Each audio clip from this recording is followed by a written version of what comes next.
What was that moment for you then, that you actually felt like this was actually leading to something?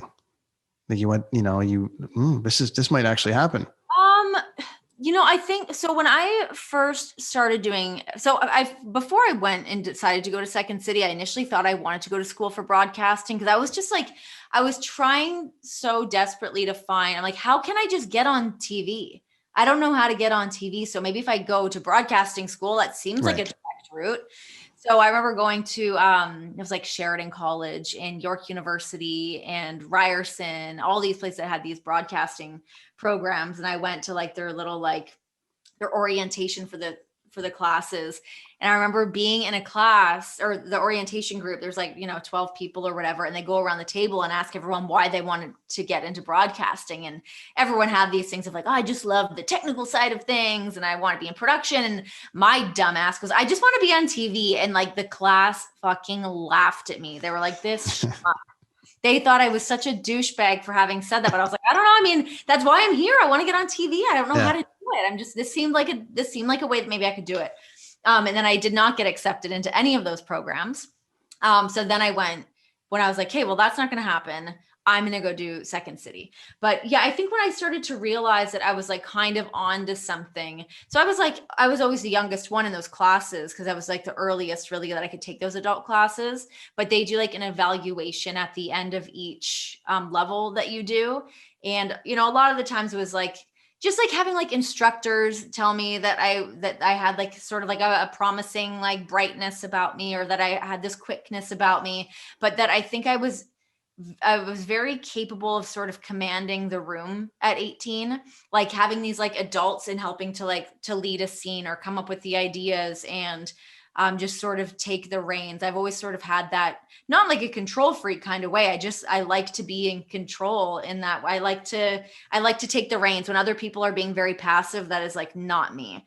I like to be like, okay, this is what we're going to do. Let's try this. When people are like not into like, if someone wants to volunteer for something and like even like in high school, like who wants to read out loud? I'm like first up there. I'm like, I'll do it. I love reading out loud. No problem. So I think I like to sort of take that center stage in that aspect. And then when I was doing acting classes as well, I was studying with through David Rotenberg, who's a great acting coach out of Toronto, and Bruce Clayton. And they had both pulled me aside at one point, and they were really encouraging of everything that I was doing.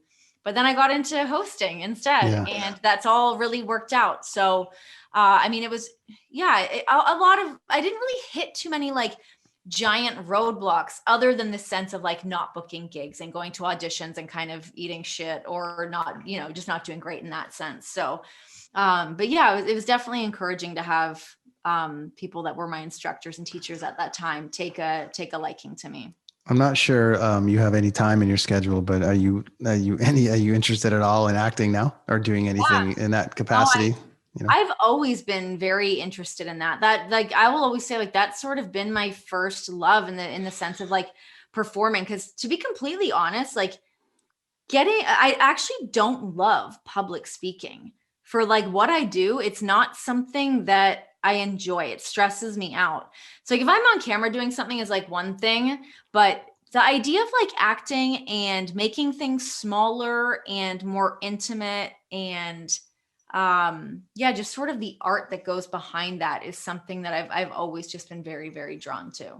An acting fan, obviously, in all those movies that you skip school to watch, but what's your like, is there a go-to, or do you study acting now, or do you just like the magic of the movie?